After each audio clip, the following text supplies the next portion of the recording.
Shane Raven is a carver whose work is imbued with the spirit of Gibbons' Cosimo panel. Shane's Augustus panel in the Carpenters' Company building in London has many visual nods towards Gibbons' masterpiece.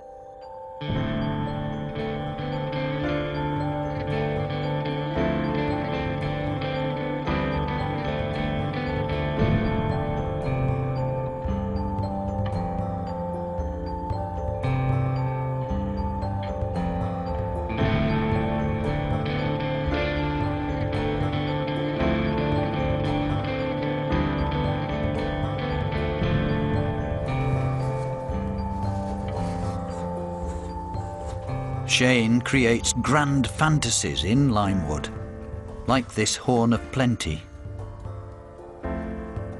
His life and work changed forever when he saw the Cosimo panel when it came to the V&A in the late 90s.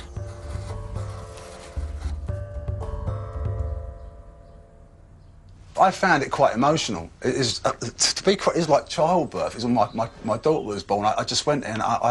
Being a grown man, I just wanted to cry. I just looked at this thing and I just thought, my God, this is phenomenal.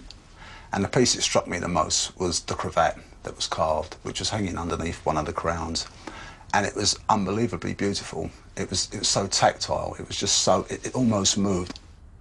And also, one of the nicest things for me was actually looking to the side of the Cosimo panel. I actually saw chisel marks. They were almost my chisel marks. I remember doing things like that. I thought, yes, that's how he's done it.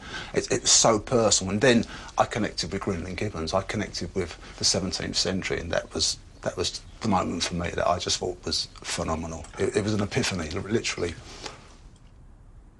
I carve because it's a passion. I love to create things from wood. I love to make furniture, but with this, it's almost living. It's almost organic. It's very, very tactile, although hopefully people won't go touching it, but you want to touch it. People want to go up and actually run their hands and does this move, does this move? And it's a great feeling. It's almost, especially things like the music sheet, it's going to be carved so thin that you're hoping that somebody will blow it and flick it up.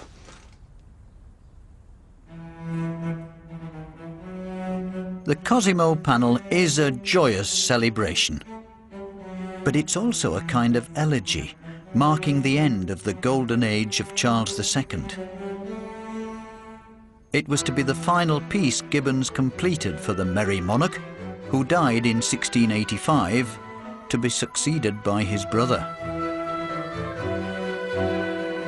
James II was the polar opposite of the clever political Charles.